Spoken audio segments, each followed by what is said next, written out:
In 1925, Dr. Eleanor Vance and her entire six-person archaeological team vanished without a trace in the Valley of the Kings.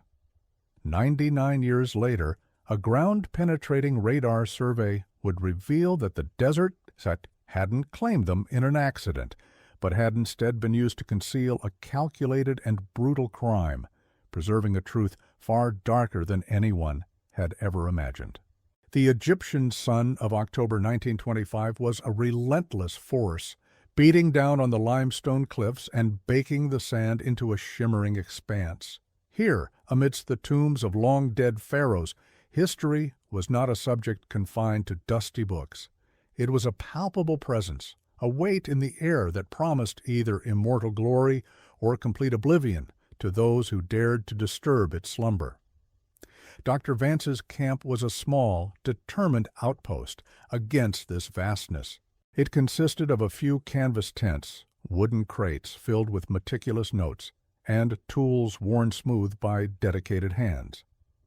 Unlike the grander expeditions nearby, hers ran on a shoestring budget, fueled not by wealth but by a singular, obsessive conviction that she was on the verge of a discovery that would rewrite the dynastic timeline of ancient Egypt. Her target was the lost tomb of Neferkare, a so-called heretic pharaoh whose existence was debated by the world's leading Egyptologists. Proving he was real would upend the accepted succession of the 18th dynasty.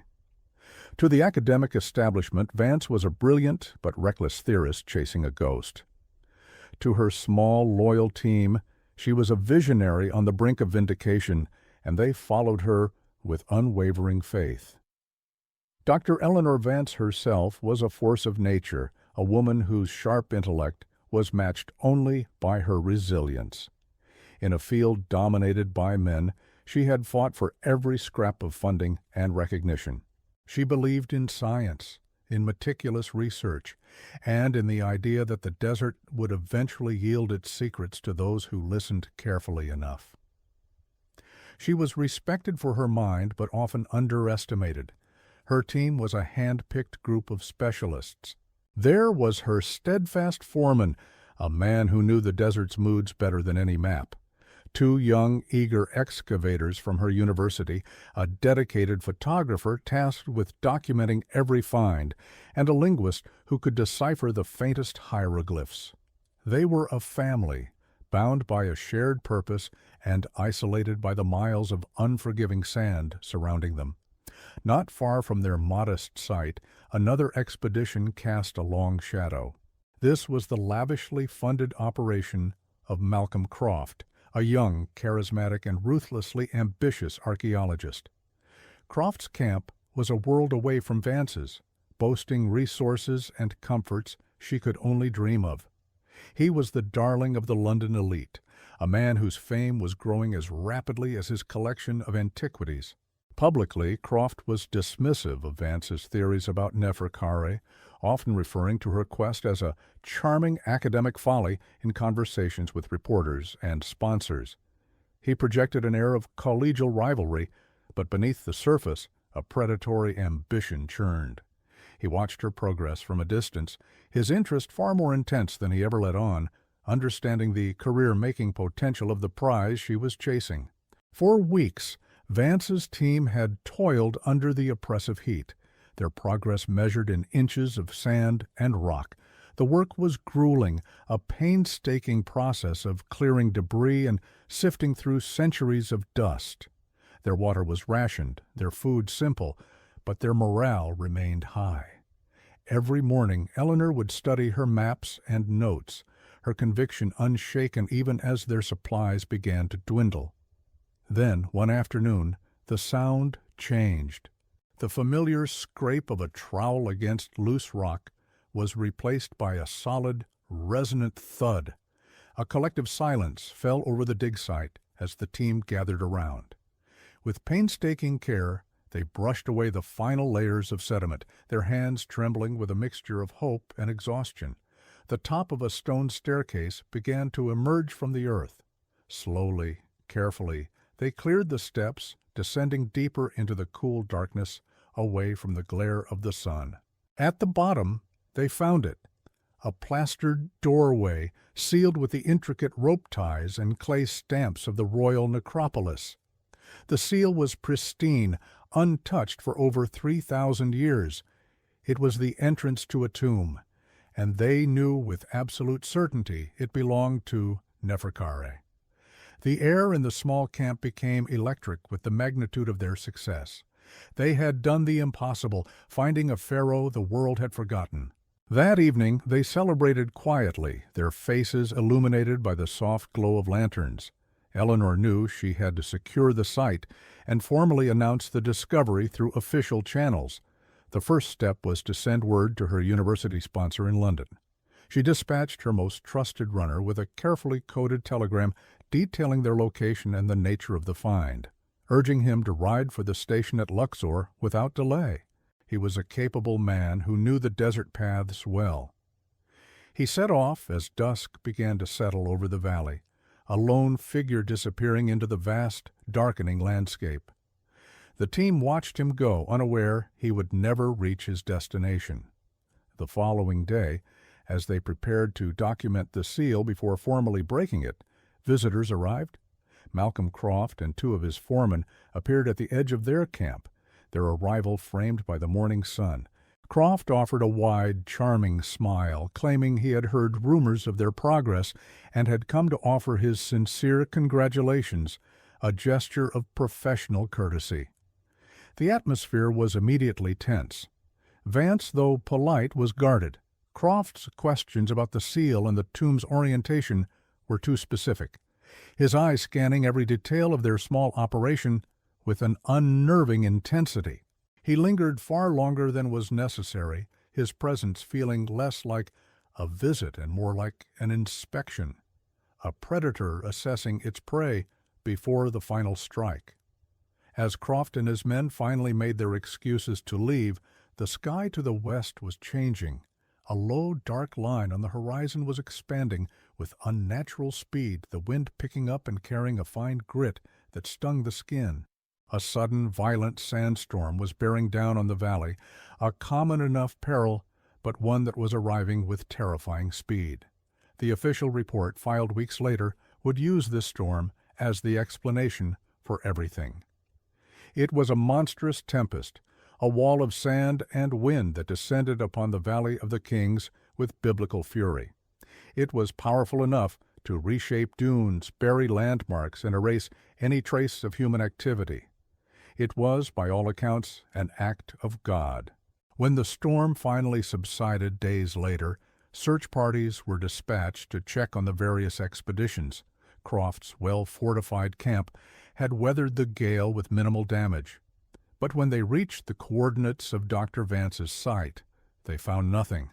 The tents, the equipment, the research, and the 6 members of the team were gone, as if they had never existed. The official conclusion was swift and logical. The small, under-equipped expedition had been caught in the open by the storm's full force and was simply swallowed by the desert. It was a tragic accident, a grim reminder of the unforgiving nature of the environment. The search was eventually called off, and the names of Eleanor Vance and her team were added to a long list of explorers lost to the sands. For a time, the story was a minor sensation, a cautionary tale whispered in the halls of museums and universities. But with no bodies and no evidence, the world quickly moved on. Other discoveries were made, other tombs were opened, and the tragic fate of the Vance expedition became a footnote in the grand history of Egyptology, a sad and unresolved affair.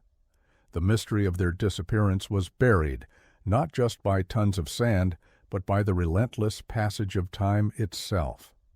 Families grieved, colleagues mourned, but the accepted narrative hardened into historical fact. They were victims of nature, their final resting place a secret the desert would hold forever. It was a clean, simple, and deeply unsatisfying explanation. Who could question the power of such a storm? Who would have reason to suspect anything other than a terrible accident? The evidence was all around them, in the silent, shifting dunes that now covered the site where a world-changing discovery had been made. The case was closed, the file gathering dust in a forgotten archive. The wound, however, never truly healed for the families left behind. For them, the lack of a body, a final letter, or a single recovered artifact was a constant gnawing pain. They were left with only questions, a void that no official report could ever fill. They were haunted by the silence.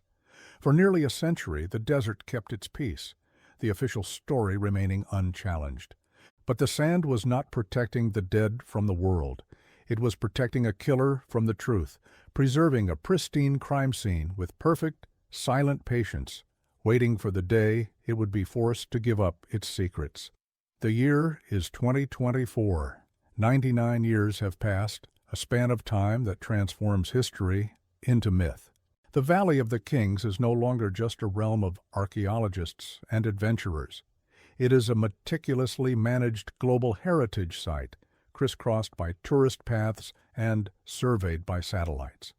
The story of the Lost Vance expedition has faded into a niche academic legend, a sad but unremarkable tale of ambition meeting the raw power of nature.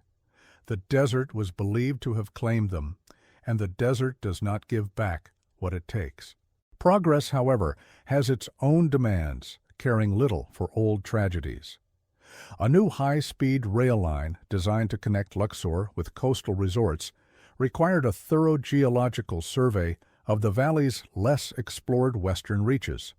A team of engineers, using state-of-the-art ground-penetrating radar, was not searching for history, but for bedrock stability.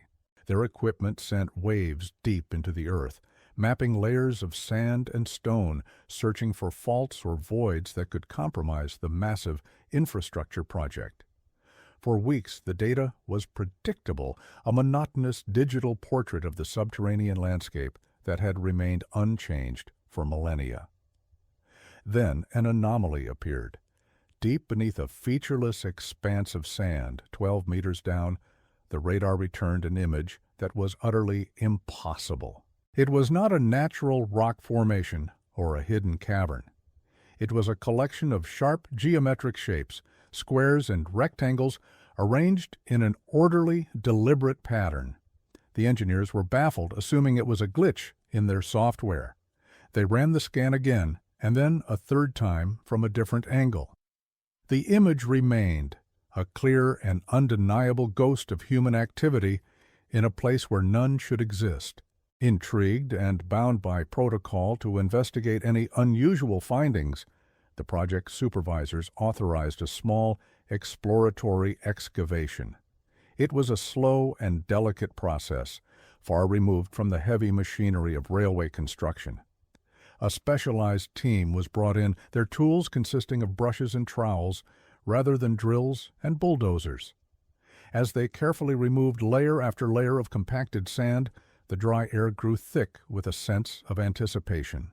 They were digging toward a signal, an echo from a time long past, with no idea what they were about to awaken. The first sign was the texture of the soil changing. Then a trowel struck something that was not stone. It was taut and yielded slightly like drum skin. With painstaking care, they brushed away the sand to reveal a patch of weathered but intact canvas. It was the peak of a tent, perfectly preserved in the anaerobic environment created by the sheer weight and density of the sand that had buried it. A collective gasp went through the small team. They had found something that, according to every historical record, had been obliterated by a storm nearly a century ago. The news traveled with the speed of a digital signal, flashing from a dusty field office in Egypt to university servers in London. For Dr. Eris Thorne, an Egyptologist at the British Museum, the email arrived like a specter from the past. The subject line contained a name that had defined her life's work, a name that was both an inspiration and a wound, Dr. Eleanor Vance. Eris was Eleanor's great-granddaughter, the keeper of a family legacy built on a foundation of unanswered questions and unresolved grief. She had dedicated her career to studying Eleanor's theories, fighting to keep her academic contributions from being just a tragic footnote. Within hours, Aris was on a plane to Cairo, her mind a whirlwind of conflicting emotions. Hope warred with a deep-seated dread. For her entire life, the story of her great-grandmother's disappearance was a fixed point, a tragedy explained by the indifferent forces of nature. The discovery of the camp could provide closure, perhaps a final resting place to mourn. But it could also shatter the simple narrative her family had been given, unearthing a truth they were not prepared for. She was flying not just as a scholar, but as the sole living representative of the lost. When she arrived at the excavation site, the scene was surreal and profoundly unsettling. The entire camp had been unearthed, a perfectly preserved tableau frozen in time. Tents stood erect, their canvas stiff but unbroken. A wooden table held an open journal, its pages filled with elegant cursive, a cup resting beside it as if its owner had just stepped away. Tools lay scattered around a partially cleared set of stone steps, dropped in a moment of haste. It was a ghost camp, a time capsule sealed away from the world by a mountain of sand.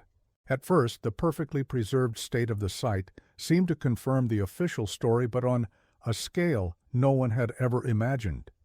The sandstorm must have been of such apocalyptic force that it did not scatter the camp, but instead buried it whole in a single, massive event. It was a plausible, even logical conclusion. The scene painted a picture of a team caught completely off guard, overwhelmed in an instant by a wall of sand. It was a breathtaking archaeological find, but it appeared to be the final chapter of a story whose ending was already known. Aris walked through the silent camp, a visitor in her own family's history. She touched the canvas of the tent where her great-grandmother had slept, tracing the faint outline of a name stenciled on a wooden crate. The air was still and heavy, the silence of the place profound. Every object seemed to whisper a story of the final moments of a team on the brink of greatness, their dreams and ambitions extinguished by a sudden, violent act of nature. The sense of melancholy was overwhelming, a tangible sorrow that clung to the air. Yet, as the methodical work of cataloging the site continued, small inconsistencies began to emerge. A spilled container of water, flash frozen in its fall by the rapid burial, was located inside a tent, suggesting someone was indoors when the event occurred. A heavy digging tool was found far from the tomb entrance, near the camp's perimeter, as if it had been used for something other than excavation. These were minor details, easily dismissed as quirks of a chaotic event, but for Aris, they began to plant a small, persistent seed of doubt. The most critical part of the recovery was the excavation of the human remains. The bodies of all 6 team members were found within the small perimeter of the camp. They were carefully exhumed, their positions mapped with laser precision, before being transported to a state-of-the-art forensic facility in Cairo. The Egyptian Ministry of Antiquities, recognizing the historical significance of the case, assigned its top forensic anthropologist to lead the examination. The world's media waited, expecting a report that would add a final, somber detail to the well-known tragedy. Aris was present when the preliminary report was delivered, seated in a sterile conference room alongside a grim-faced official from the ministry. The lead anthropologist, a woman with sharp, intelligent eyes, did not begin with condolences. She began with a scientific fact that changed everything. She laid a set of X-rays on the light table, her expression unreadable. She explained that in cases of burial by sandstorm or avalanche, the cause of death is almost invariably asphyxiation. The lungs fill with fine particulates, leaving telltale signs. "We found no such evidence," she stated, her voice cutting through the silent room. There was no sand in the lung tissue of any of the victims, none of them suffocated. The words hung in the air, instantly vaporizing a 99-year-old narrative. The ministry official leaned forward, his face a mask of disbelief, Eris felt a cold dread creep up her spine. If they weren't killed by the storm, then what had happened to them? The question was a silent thunderclap in the sterile room. The anthropologist continued, her tone clinical and precise as she detailed the actual findings. The remains of 4 of the team members, including the foreman and the 2 young excavators, showed signs of extreme trauma, specifically multiple depressed cranial fractures consistent with repeated blows from a heavy, blunt object. The injuries were not random or accidental. They were targeted, delivered with brutal, focused force. They were defensive wounds on the forearms of one of the men. This was not an accident. This was an attack. The room felt suddenly colder, the clinical atmosphere charged with the violence of the past. The official report from 1925, with its talk of a tragic act of God, was not just an error, it was a lie. The desert had not been an indiscriminate killer. It had been used as an accomplice, a tool to conceal a crime of unimaginable brutality. The foundation of the official story had not just cracked, it had been utterly demolished in a matter of minutes. Then came the final, irrefutable piece of evidence. The anthropologist pointed to the scans of Dr. Eleanor Vance and her linguist. Their injuries were different. Embedded in the bone of Eleanor's shoulder and the linguist's chest were small, dense foreign objects. A ballistics analysis confirmed their nature without any doubt. They were bullets fired from a .455 caliber Webley revolver, a sidearm common among British officers and gentlemen adventurers of that era. The kind of weapon a man like Malcolm Croft was known to carry. The mystery of the Vance expedition was over. A new, far darker investigation had just begun. This was no longer a case of a lost team of explorers. It was a century-old mass murder. The official from the Ministry of Antiquities looked at Eris, his expression shifting from skepticism to grim resolve. The case file for the disappearance of Dr. Eleanor Vance, long since closed and archived, was now evidence in a multiple homicide. The weight of this revelation was staggering, rewriting not just a family's history, but a significant chapter of Egyptology itself. For Eris, the discovery was a paradigm shift. The grief she had carried for her great-grandmother was now forged into a cold, hard anger. Eleanor Vance was not a victim of the desert. She was a victim of a person. Her legacy had not been lost. It had been stolen. The questions that had haunted her family for generations were no longer about what had happened, but who was responsible. Her academic quest had transformed into a hunt for a killer, a pursuit of justice across the chasm of a century. The news sent a shockwave through the international community. The story of a lost expedition tragically found was replaced by the sensational headline of a historical crime uncovered. Museums and universities buzzed with the implications. If the official narrative of the Vance expedition was a fabrication, what other accepted truths of that golden age of archaeology might also be built on a foundation of lies? The discovery threatened to tarnish the romanticized image of the era, exposing a potential darkness beneath the veneer of gentlemanly discovery. Who would commit such a heinous act? And for what purpose? The motive seemed to be buried just as deeply as the bodies. To murder 6 people required a reason of immense power, greed, jealousy, or the desperate protection of a secret. The Storm, once the villain of the story, was now relegated to the role of an unwitting accomplice, its fury providing the perfect cover for a human monster to act with impunity, erasing all traces of their crime from the face of the earth. Eris Thorne now stood at the epicenter of it all. She held the key to unlocking the truth, a truth that had been silenced for 99 years. The Egyptian authorities, facing a historical crime of unprecedented scale on their soil, granted her special access to the investigation. She was no longer just a descendant seeking closure. She was the driving force in a quest to right a monumental wrong, to give the victims back their names and their stolen discovery. The challenge was immense. The perpetrator was almost certainly long dead, and the trail was a century cold. Any physical evidence outside the buried camp would have vanished long ago. Her investigation would have to rely on the ghosts of the past, on old letters, archived journals, and the faded memories recorded in aging books. She would have to dissect the lives of everyone in the valley in October of 1925. What secrets were hidden in the archives of a celebrated rival? Who benefited the most from Eleanor Vance's permanent silence? The questions were daunting, the path forward uncertain.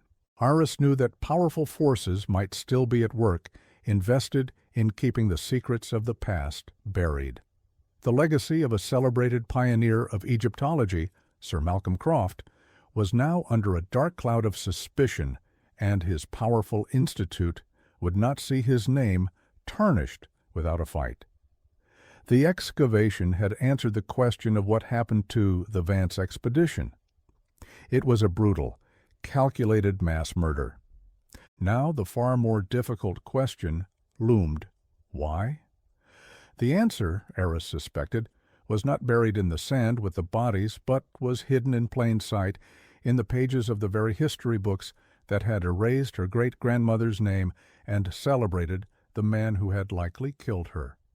She looked out from the edge of the excavation site, the setting sun casting long shadows across the valley. The ghostly white tents of the unearthed camp glowed in the fading light. For the first time, there was a tangible path to the truth, a chance for justice. They had reframed a tragedy as a crime, but in doing so, they had unearthed only the first piece of a macabre puzzle meticulously constructed a century ago. A puzzle that would lead them to challenge the very foundations of modern Egyptology.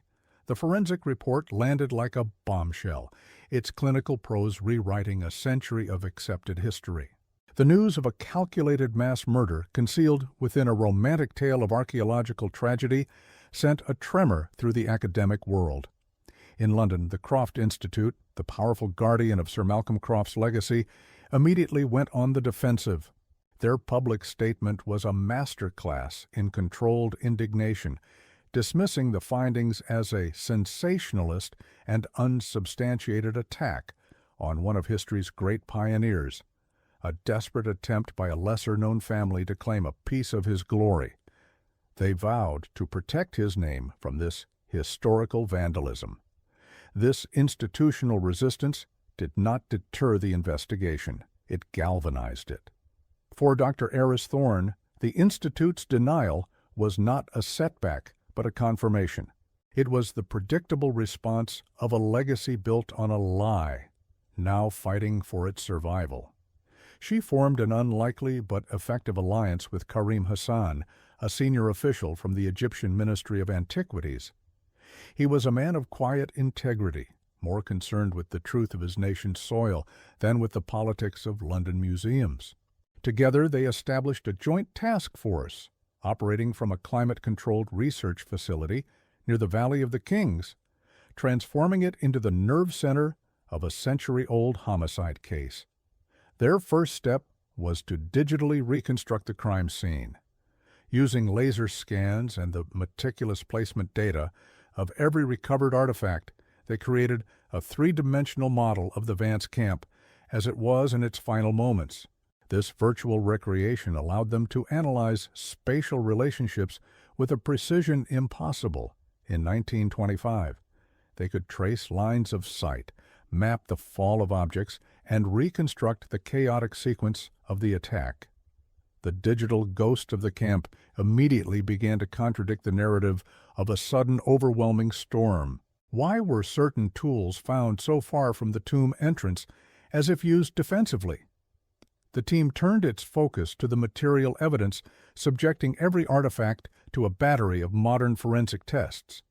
The journal found on the table was carefully analyzed. Mass spectrometry identified the chemical composition of the ink, confirming it was consistent with the period. The paper fibers, preserved by the dry sand, were stable. But it was the final entries that provided the first true voice from the past. Eleanor Vance's elegant script, usually so precise and scientific, became hurried in the last few pages. She wrote of her monumental discovery, but her words were laced with a growing sense of unease. In an entry dated just 2 days before her disappearance, Eleanor detailed a disturbing encounter. She wrote that some of their carefully rationed water supplies had been subtly tampered with, a small act of sabotage easily missed, but deeply unsettling in the isolated desert. She didn't name a culprit, but she noted the proximity of Croft's well-supplied camp and his predatory interest in their progress. She suspected he was watching them, waiting. This was no longer just Eris's theory.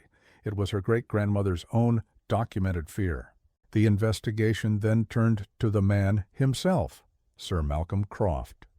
The Croft Institute refused to grant access to his private archives, citing the privacy of his personal effects and the irrelevance of such materials to a discredited fantasy. The stonewalling forced Aris and Hassan to hunt for clues in the public domain. They acquired first-edition copies of Croft's published expedition diaries, the very books that had cemented his fame and documented his discovery of Neferkara's tomb months after Vance had vanished. They began a painstaking cross-reference, comparing his published words to Eleanor's private journal. A crucial discrepancy soon emerged. Croft's official account described the great sandstorm of October 1925 as a sudden, unpredictable act of God, a freak event that appeared with no warning. However, Eris's team cross-referenced this claim with meteorological archives from the British Royal Air Force, which maintained a weather station in Cairo at the time. The records were clear. Atmospheric pressure drops indicated a major storm system was moving toward the valley for at least 12 hours before it hit. It was not a surprise. It was an approaching, predictable event that a seasoned explorer like Croft would have recognized. If Croft knew the storm was coming, then his narrative of being caught unawares was a fabrication. What did he really do during those hours? The question hung over the investigation, suggesting the storm was not a cause, but a tool, an opportunity. It provided the perfect deafening cover for violence and a natural mechanism for burying the evidence afterward. The timing of his courtesy visit to Vance's camp, on the very day the storm was due to arrive, no longer seemed like a coincidence. It felt like a calculated final move in a deadly game. The most damning evidence came from a direct textual comparison between the two journals. In Eleanor's notes, she had made speculative sketches and detailed descriptions of what she anticipated finding inside the tomb based on the unique patterns on the sealed doorway. She theorized about the layout of the antechamber, the types of funerary goods, and the style of the hieroglyphs. These were the brilliant, educated guesses of a scholar on the verge of confirmation. They were her intellectual property, born of years of research. When Aris ran Croft's published description of the antechamber, written a year later, through a stylometric analysis software, the results were staggering. The program flagged entire sentences and descriptive phrases as having a 98% probability of being authored by the same person who wrote Vance's journal. Croft had not just stolen her discovery, he had stolen her very words, her academic voice. He had copied her theories and presented them to the world as his own brilliant deductions. The plagiarism was so blatant, so arrogant, that it could only have been committed by a man who was certain the true author would never be able to object. How could he have accessed her journal? The only plausible scenario was that he took it from her camp after she was dead. The book itself, recovered 99 years later, was the ultimate witness against him. It was a testament to her genius and a silent accusation against the man who had built his career upon its pages. The Croft Institute's narrative of a celebrated pioneer was cracking under the weight of hard scientific data. Their hero was beginning to look like a common thief. The motive was now crystal clear: professional jealousy and ruthless ambition. Eris uncovered financial records showing that in 1925, Croft's expedition was on the brink of financial collapse. His sponsors were growing impatient with his lack of results. The discovery of a new pharaoh's tomb was not just a career-making find. For Croft, it was a lifeline. He needed Neferkari's tomb to save himself from ruin and obscurity, and Eleanor Vance had found it first. He couldn't risk her reporting it. The investigation into the murder weapon yielded more circumstantial, yet compelling, evidence. Ballistics confirmed the bullets were from a .455 Webley revolver. While a common sidearm, Aris's team scoured ship manifests and customs declarations from Alexandria for 1925. They found a record signed by Malcolm Croft himself declaring the importation of a crate of archaeological equipment. Listed on that same manifest, declared as a personal effect for protection, was one Webley Mark VI revolver and 50 rounds of ammunition. While the Croft Institute in London continued to issue denials, their position was becoming untenable. The weight of the forensic and textual evidence was being leaked to select academic journals, creating a groundswell of pressure. The Institute, in a move they believed would quell the controversy, decided to release a small curated selection of Croft's less personal archival materials. They hoped this gesture of transparency would demonstrate they had nothing to hide, but it would prove to be their most critical mistake.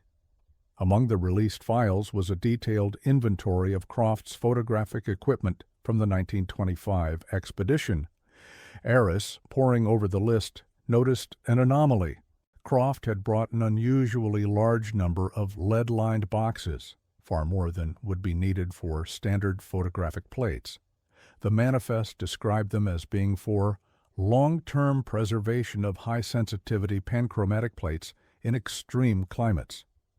It was a plausible technical-sounding explanation, but the quantity was excessive. Why would he need to protect so many plates with such extreme measures? The mention of a lead-lined box triggered a memory in Aris's mind. She recalled seeing such a container on the evidence log from the Vance camp.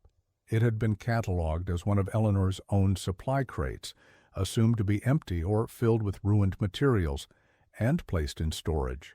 It was a small, unassuming object, easily overlooked amidst the more dramatic discoveries of journals and tools. A sudden, electrifying intuition seized her. What if it wasn't one of Eleanor's boxes? A frantic call to the evidence facility in Egypt confirmed its existence. The box was heavier than it should be if it were empty. Hassan, sensing the urgency in Aris's voice, ordered the box brought to the forensic lab immediately.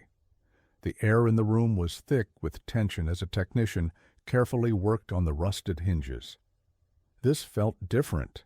This was not about reinterpreting old data. This was about discovering something entirely new, something that had been waiting in the dark for a century. The lead lining was the key. As the forensic team explained, the dense metal would have protected any contents not just from the elements, but from a century of low-level background radiation that would have slowly degraded and fogged any undeveloped photographic emulsion. If there was a plate inside, and if it had been placed there in 1925, there was a chance its image could be salvaged. It was a long shot, a 1 in a million possibility, but it was the only piece of potential evidence that had not yet been examined. With surgical precision, the technician opened the lid. Inside, nestled in what was once felt padding, lay a single glass plate negative. It was intact. A collective breath was held in the room. This was the proof trophy Aris had scarcely dared to hope for. It was a fragile ghost, a potential photograph of a moment that history had tried to erase. The question now was, what moment had it captured, and who had taken the picture? The process of developing the plate was a delicate fusion of old and new science. The team had to replicate the exact chemical composition of 1920s developing agents, analyzing microscopic residue from other photographic equipment found at the site to get the formula right. They worked in a specialized darkroom, the only light a dim, amber-safe light that cast long, distorted shadows on the walls. Aris and Hassan watched on a monitor, their faces illuminated by the ghostly glow of the screen. Slowly, an image began to emerge from the chemical bath, like a memory rising to the surface of water. At first, it was just shades of gray, indistinct and blurry. Then, shapes sharpened into recognizable forms. The rough-hewn entrance to a tomb became clear, the intricate rope seal on the door perfectly in focus. A figure stood before it, a woman with her back mostly to the camera, but her posture was one of triumph and exhilaration. It was unmistakably Eleanor Vance, but she was not alone. Standing just behind her and slightly to her right, another figure was visible, a man. He was younger than the celebrated portraits that hung in museums, his face lean and hungry. He was holding not a camera or a notebook, but a shovel, held loosely in one hand.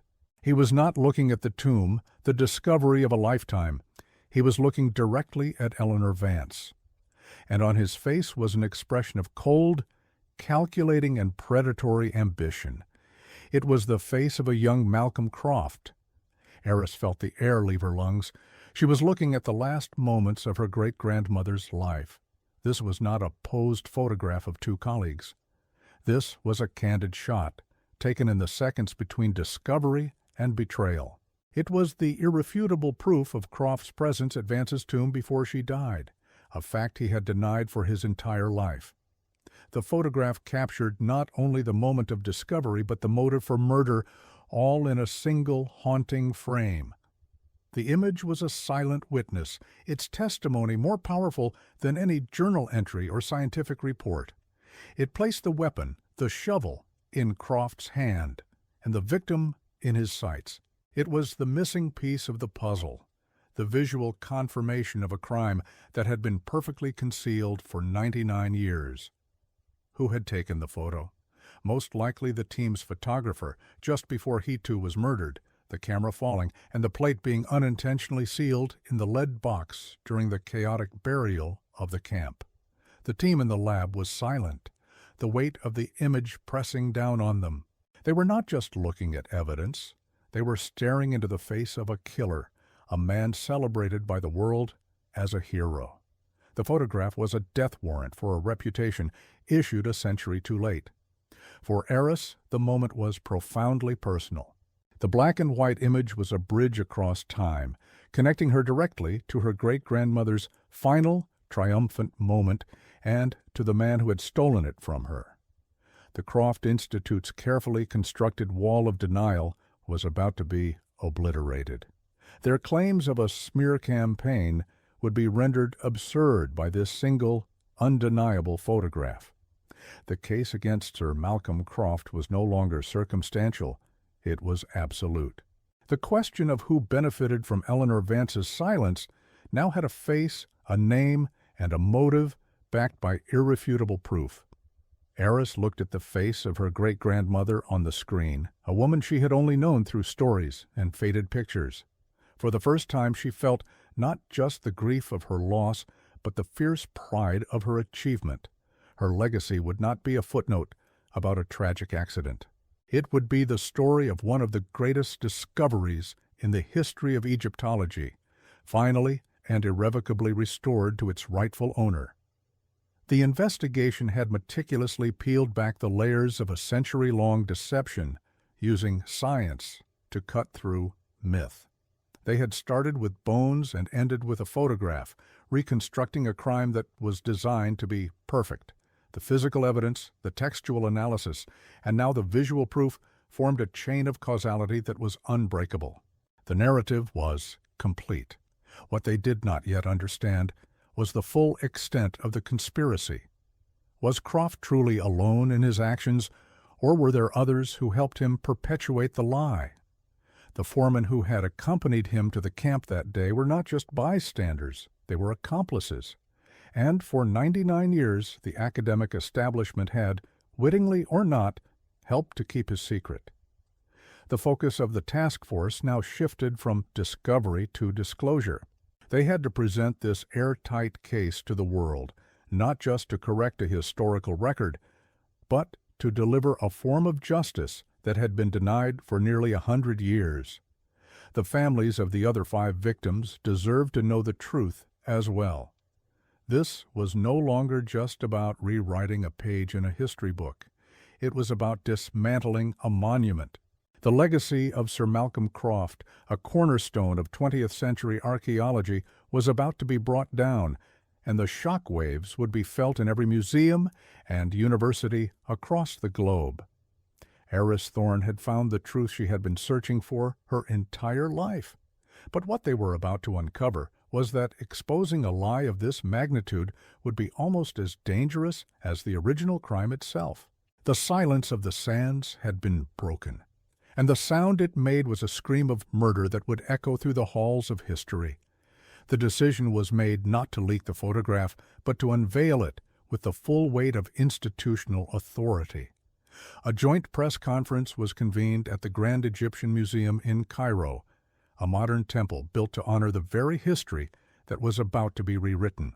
The world's media gathered, their cameras and microphones poised to capture the final chapter of a story that had captivated the public imagination.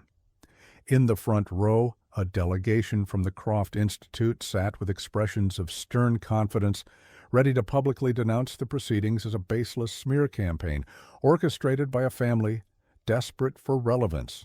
They came armed with statements from historians and character witnesses, prepared for a war of words they were certain they would win.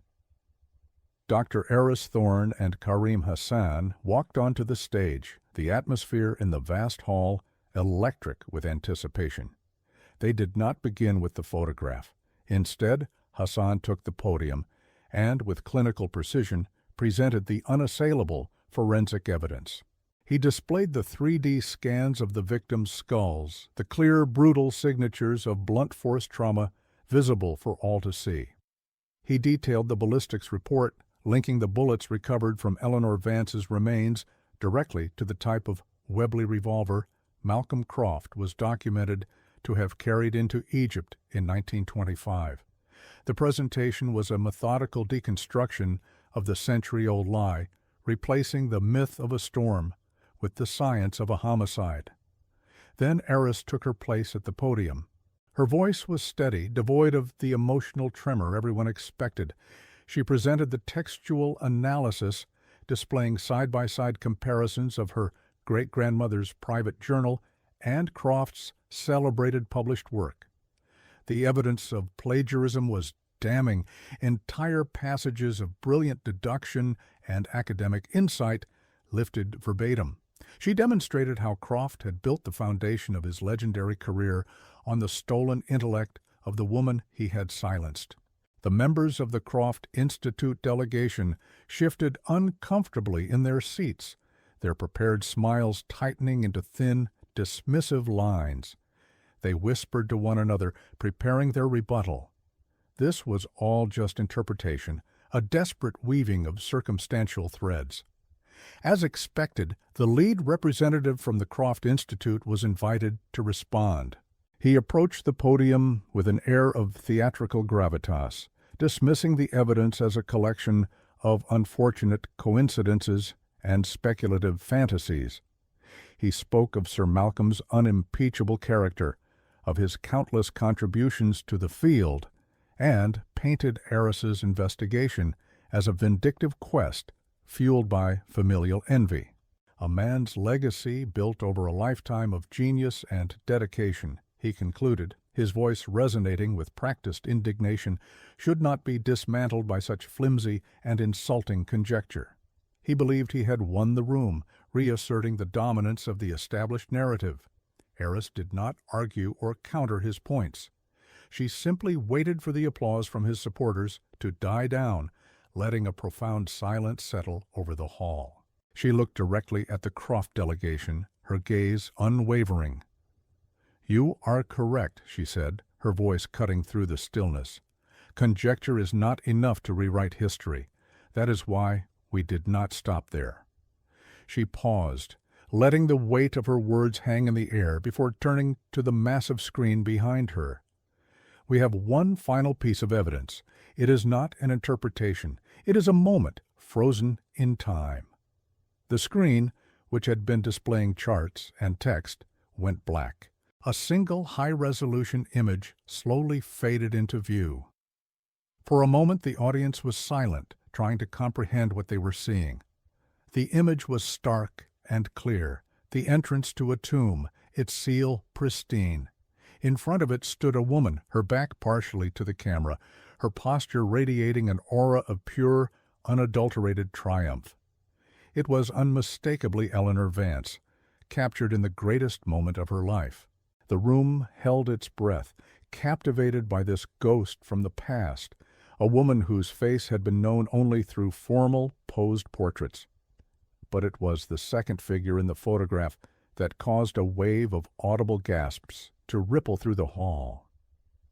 Standing just behind Eleanor, holding a shovel loosely in one hand, was a young, handsome man. He was not looking at the monumental discovery before him. His entire focus, his entire being, was directed at the woman. His eyes, even in the monochrome image, burned with a chilling intensity. It was the face of cold, predatory ambition, of a man who saw not a colleague, but an obstacle. It was, without a shadow of a doubt, the face of a young Malcolm Croft. The photograph was a silent, irrefutable confession. It destroyed Croft's lifelong alibi that he had never visited Vance's dig site. It placed him at the scene of the crime, mere moments before the murders, with an object, the shovel, that perfectly matched the forensic analysis of the blunt force trauma injuries. The image didn't just suggest his guilt, it radiated it. It captured the motive, the opportunity, and the murderous intent in a single, haunting frame. The carefully constructed legacy of Sir Malcolm Croft, the celebrated hero of Egyptology, was instantly and irrevocably annihilated by a single click of a shutter from 99 years ago. The faces of the Croft Institute delegation transformed from smug confidence to ashen horror. Their prepared statements, their historical arguments, their entire defense turned to dust. They stared at the image of their founder, not as a pioneer, but as a predator, sizing up his prey. The lead representative, who had spoken with such authority just moments before, stood frozen, his mouth slightly agape, the color drained from his face. The press corps erupted, the sound of hundreds of camera shutters firing at once, creating a deafening roar, a stark contrast to the funereal silence that had preceded it.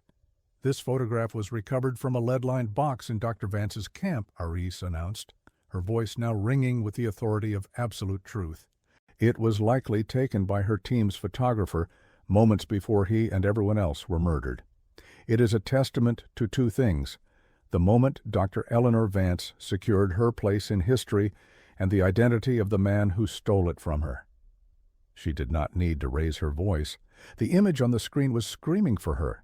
The narrative had not just been challenged, it had been executed. The immediate aftermath was chaotic. The Croft Institute's desperate attempts to label the photograph a forgery were futile. Hassan had already preempted this, presenting a separate, exhaustive report from 3 independent forensic imaging labs confirming the plate's age, the emulsion's chemical composition, and the impossibility of it being a modern fabrication. The Institute's wall of denial crumbled completely. Faced with global condemnation and the looming threat of massive legal action from the Egyptian government for historical fraud, the institution's board of directors fractured within hours. The lie was too big to maintain.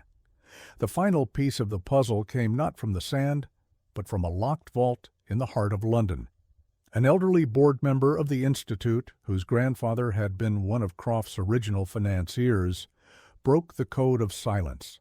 He came forward and revealed the existence of a secret sealed archive within the Institute, a contingency file created by the original board. It contained Malcolm Croft's true unpublished journals, the ones filled not with heroic prose for public consumption, but with his darkest, most private thoughts, kept under lock and key in the event the truth ever threatened to surface. Under immense pressure, the Croft Institute was forced to unseal these documents. Eris and a team of verified scholars were granted access. The words they found inside were more chilling than they could have imagined. Croft wrote of his encounter with Vance not with remorse, but with a chilling sociopathic clarity. He described her as brilliant but naive, an obstacle to what he considered his own destiny. He confessed to planning the entire massacre, viewing the approaching sandstorm as a gift from the gods, a divine endorsement of his actions. He felt no guilt, only a sense of righteous entitlement to her discovery. She found it, yes, he wrote in an entry dated just days after the murders, but only I possessed the vision and stature to present it to the world. History requires great men, not just clever women. I have taken her raw discovery and forged it into a legacy, my legacy. The desert has made her a martyr, and it has made me a king. It is a perfectly fair exchange. This confession, born of pure, unadulterated narcissism, was the final, definitive evidence. It was the voice of the killer, proudly admitting his crime from beyond the grave, confirming the motive of a man who believed he was above morality. The global reaction was swift and merciless. The name of Sir Malcolm Croft was transformed overnight from a symbol of discovery into a byword for treachery and murder. Universities began the process of renaming the wings and departments that bore his name. Museums quietly removed his statues from their grand halls, and his books were pulled from circulation or reissued with new forewords that framed them as the work of a fraud and a killer. The historical record was being corrected with a brutal, systematic efficiency, a public shaming that spanned continents and generations. Justice, though delayed by a century, was finally being served. The greatest act of restoration took place back in Cairo. In a solemn ceremony, the discovery of the tomb of Neferkare and the entire collection of priceless artifacts it contained was officially and permanently reattributed to Dr. Eleanor Vance and her team. A new, magnificent plaque was installed at the entrance to the exhibit at the Grand Egyptian Museum. It listed all 6 names: Dr. Eleanor Vance, her steadfast foreman, her linguist, her photographer, and the 2 young excavators. They were no longer footnotes in another man's story. They were now the authors of their own. For Eris Thorne, the moment was a complex tapestry of triumph and sorrow. She stood before the new plaque, tracing the engraved letters of her great-grandmother's name. The academic quest that had defined her life was over. The family wound that had festered for 4 generations could finally begin to heal. She had restored a legacy and exposed a monster, delivering a measure of peace to the families of all 6 victims. It was a profound victory, yet it was one that could never bring back the lives that were so brutally stolen in the pursuit of knowledge. She felt the immense weight of the past 99 years finally lift from her shoulders. The silence that had haunted her family was now filled with the truth. Eleanor Vance was no longer a tragic figure lost to the elements. She was a hero, a pioneer whose genius had been vindicated. Her story was no longer about her disappearance, but about her monumental discovery. Eris had not just solved a crime, she had given her great-grandmother back her voice, allowing it to echo across the chasm of a century. The Croft Institute, disgraced and broken, was forced by the Egyptian government and international academic bodies to fund a new foundation dedicated to ethical practices in archaeology. It was named the Vance Foundation, a final ironic twist of fate. The wealth and power that Croft had built upon his crime would now be used to ensure that such a betrayal could never happen again. The name of the murderer would now fund the legacy of his victim, a permanent institutional monument to her ultimate triumph. Later, Eris returned one last time to the Valley of the Kings. She stood on the ridge overlooking the spot where the camp had been unearthed. The excavation site had been filled in, the desert returned to its seamless, silent state. But the silence felt different now. It was no longer the heavy, oppressive silence of a buried crime. It was a silence of peace, of a story told, and a truth revealed. The ghosts of the past had finally been laid to rest, their long wait for justice finally over. The truth, Aris realized, had its own timeline. It could be buried under tons of sand, obscured by false narratives, and protected by powerful institutions. But it could not be destroyed.